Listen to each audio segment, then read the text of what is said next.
So, massive national controversy over action by the Florida legislature and Governor Ron DeSantis to take away Disney's special tax district in the state of Florida. Joining us on the line to discuss is Chris Sprowls, who's Speaker of the Florida House of Representatives. Chris, thanks so much for joining the show. Great to be back with you, Ben. Thanks for having me. So let's talk about the move by the Florida legislature and Governor DeSantis to strip Disney of its special tax district. So what prompted the move? The accusation from folks on the left is this is a violation of the First Amendment, that basically Disney spoke out and then they were punished for speaking out. What actually drove the move?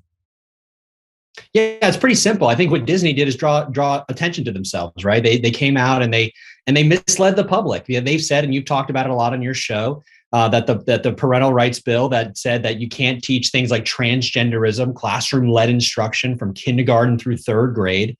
And Disney came out and said, oh, it's the Don't Say Gay bill. It's a hater bill. They kind of went in with the kind of woke mob to mislead Floridians. And then people started asking the questions, well, wait a second. Florida's got these special taxing districts throughout the state, but only one is a massive corporation, and that's Disney. So we went back and we looked at, and since the 1968 Florida Constitution, prior to that, there's really only 9 special districts who've never been touched, never been talked about. One of them is Disney. Just to give you some context, the rest of them are things like law libraries, mosquito control districts. Only one is a massive corporation. Only one has the benefit to essentially self-govern and do things like build a nuclear power plant without the permission of state government. So it's a radical amount of power that they've had. It's never been touched. And we thought this was a good opportunity to get back into the special districts and say, look, Disney, we're going to treat you like every other company in the state. So let's talk for a second about the financial implications of that. Many people on the left have suggested that because Disney's tax district may be taken away here, I guess that the actual expiration is not until 2023, so there could be some negotiation between Disney and the state of Florida. But the suggestion has been that it might be up to the taxpayers of Florida to pick up Disney's debt, which could be a couple of $1 billion. How exactly is that going to work out? Yeah, so that criticism, I think, is levied by people who want to muddy the water. And the reality is nothing's further from the truth, right? Disney's already paying taxes into the Reedy Creek Improvement District. There's lots of ways in which they could to restructure this, but the same amount of money is there. There's plenty of money to keep the services going that are still there. So, in the next 12 months, they've got a chance to take a look at what's the best thing, what's the thing that makes the most sense in order to restructure this. But the idea that, the taxpayers are going to end up being saddled with, millions or hundreds of millions of dollars of debt is just not true, Ben.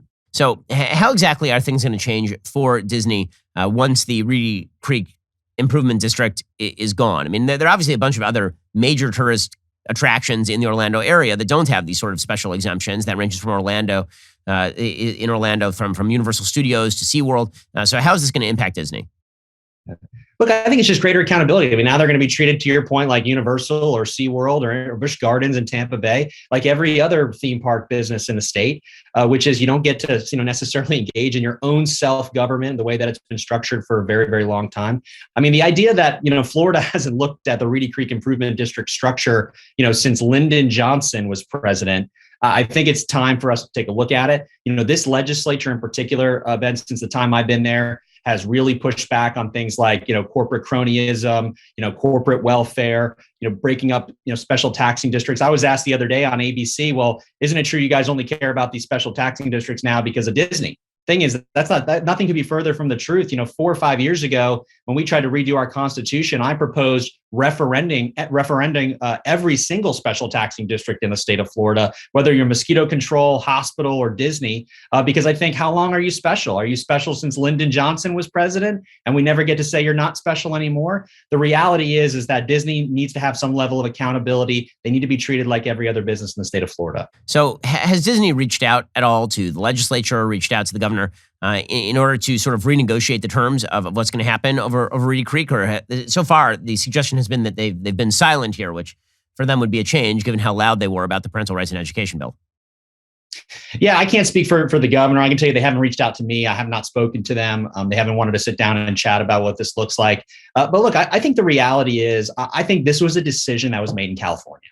I think probably the folks who are, executives and things like that here in Florida probably said, and I'm guessing and I'm speculating, but they probably said, hey, this is a bad idea.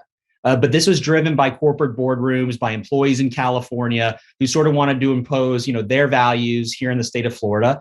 And I think really for the first time, Disney was way outside their lane. This is not something that we've seen. I mean, certainly, Disney for a long time is sort of kind of, going woke in their content and things like that. But when it comes to policies passed by the legislature, they typically stayed in the what's good for the theme park, what's good for business sort of lane. And the reality is they've been a huge beneficiary of being in Florida. Remember, their theme park in California was shut down for a very long time, so long, in fact, they moved, they wanted to move thousands of employees to Lake Nona in Central Florida because they couldn't do business in the state of California. So, look, they've benefited from being here in the state in a great way. We have benefited from having them here, but they need to be treated like everybody else. And they shouldn't have an opportunity because they're Disney to mislead the public when it came to the parental rights and education bill. So what do you make of Governor Jared Polis of Colorado offering that Disney should set up a mountain Disneyland or Disney World? First of all, it seems like the weather there would be somewhat prohibitive. I don't see major tourist attractions that tend to be open in the dead of winter when it's 20 degrees outside. But nonetheless, what do you make of that? Yeah, nothing says you're welcome here more like recreational marijuana everywhere and super high taxes. Look, there's no chance that Disney's gonna put Cinderella's castle on a dolly and bring it to Colorado. That's not happening. These are just folks who want to get clicks on Twitter. But the reality is, Disney's here for the long haul. They've been here, and the reality is they'd have to say, okay, well, even with the Reedy Creek Improvement District, if I move my business, and this goes for any business in the state of Florida, if I'm going to move my business to Colorado, or I'm going to move it to California or New York or Connecticut or Massachusetts, first of all, Ben, they would be the only person in Florida who would be doing those kinds of things because nobody's doing that. Nobody wants to pay higher taxes. Nobody wants to move to states that keep you, locked up in your house for an entire year, don't allow your kids to go to school. So, people have tried to say, Florida's becoming anti-business. That's ridiculous. We are the most business-friendly state in America. We've been continuously ranked that way. We're just not going to allow businesses to dictate how we run our state, nor should they be treated differently than any other business in the state. I don't want to explain to a dry cleaner why they don't get a particular benefit, but Disney does. The reality is Disney benefits in a huge way of being part of our business climate. They're going to continue to benefit, but they should be treated like everyone else. I mean, I talked to Governor DeSantis recently, and one of the things that I pointed out is that the big story here with regard to Disney is not Disney. It's the dog that didn't bark. So when it came to Georgia, remember Georgia passed its voter ID law, and a bevy of companies all decided they were going to sound off on this, ranging from MLB to Coca-Cola to Delta. They all decided it was time to get active and start talking woke politics. You saw it in North Carolina when there was an attempt to suggest that there needed to be separate men's and women's bathrooms at the NCAA, and virtually every company doing business in Charlotte decided to sound off. When it came to the parental rights and education bill, Disney sounded off, and Disney got clocked so hard by public opinion that no one else has sounded off. That essentially the pushback that's come from Governor DeSantis, from people like me in the media, from people like you in the legislature, that's been strong enough that corporations have now actually, I think, been given the freedom to say to the woke left, listen, there's countervailing pressure on the other side. You guys have been basically, you've had free reign for decades to just put pressure, and we've responded to that pressure. Well, now we're not going to respond to that pressure anymore because the simple fact is that there's pressure from the other side. So the best thing for us to do is go weapons down and just intervene politically when we think it directly impacts our business. Yeah, that's exactly right. I want to say that when we were going through this, the prevailing narrative of the bill, well after the House passed the bill, was, oh, it's the Don't Say Gay bill, it's all these things. You were the first one in the media who really started to push back and say, these people aren't even bothering to read this, 4-page of text. It's double spaced, it's underlined.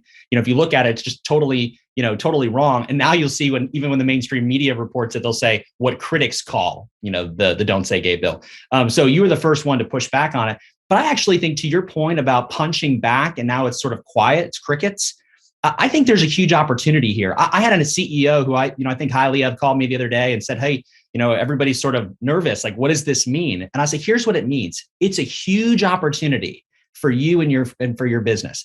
The next time that somebody comes, some, employees who are on the fringe, or some radical group that's got nothing to do with your core mission as a business because you make widgets and they don't care about widgets. They care about social policy. You get to say, you know what? We're going to stay in our lane. We're going to stay to our mission. If what we do is make widgets, we're going to be the best in the world at making widgets. We're going to get involved in helping children learn to read and things like that. But we're not going to start dictating to the legislature. We're not going to start, making sure that we get into a false narrative and try to mislead parents. That's not what we do. So my hope is that the corporate CEOs and boardrooms, at least in the state of Florida, use this as a huge opportunity to say, guys, guess what? We get to get back to business and focus on our core mission. I mean, that is my hope as well. So what do you think are the chances that obviously there are going to be some lawsuits that are launched on the basis of this legislation? Disney presumably will sue in an attempt to preserve the special tax district. What do you think the chances are that the legislation is upheld as opposed to knocked down? Yeah, I think it'll be upheld. I mean, I think that if they sued, and I'm not 100% convinced that they will, but if they do, they'll probably try to argue, well, this is just for Disney. But the reality is it's not true. There are, half a dozen, there's nine special taxing districts that were pre the 1968 Constitution that are included in this bill. So it's more than just Disney. It is multiple institutions that are going to be impacted. So I think they're going to have a hard case. I think if they try to sue, I think they would lose, which is why I think that they're probably smart enough not to do that. Well, that is Chris Sprowls. He's the Speaker of the Florida House of Representatives. Chris, great to talk to you, and thanks so much. Thanks, Ben.